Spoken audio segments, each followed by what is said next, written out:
So social learning, and I want to say in the latest edition of the guide, they've changed it to social learning theory. The outcome, I think they have at least. Originally it was social learning. We're going to review social learning theory, and you come up with the social learning theory explanation of addiction. First, we can do a race to the front quiz. Here are the answers. Okay, this is 10 minutes, but I think it's quite good. It reviews what we looked at yesterday on attachment. And there are some focus questions in the workbook to help as well.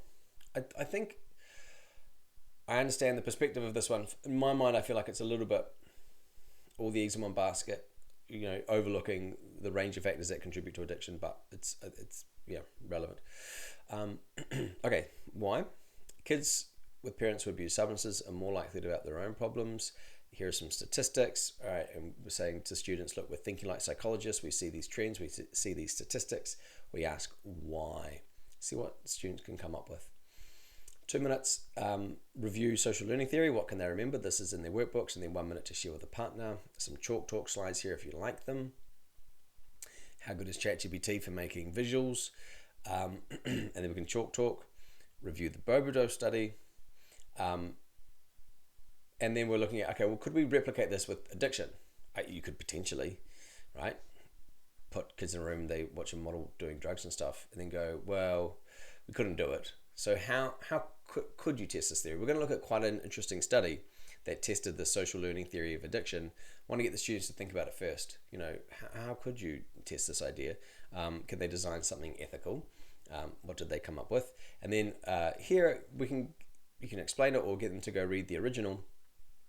There's a link there you can email to them, because I think just practice engaging with a peer-reviewed study and looking at Google Scholar, I think is helpful. Okay, and then chalk talk, the study.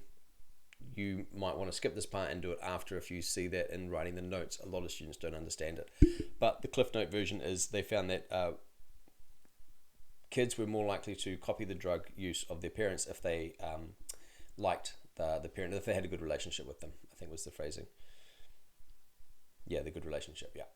Okay, it was kind of interesting, right? It's a good contradictory point to the whole insecure attachment, you would have thought. In adverse childhood experiences, perhaps, right? That it actually can go the other way. If your parent uses drugs and you really like your parent, you look up to them, that you might be more likely to copy. Just got a placeholder slide here for whatever summative assessment you want. There are some ideas in the assessment files for what could make a good assessment. All right, and then next, the last lesson, I put stress at the end because a lot of these link to stress. So it's not a lot of new content. It's just looking at how can we use these other examples for stress.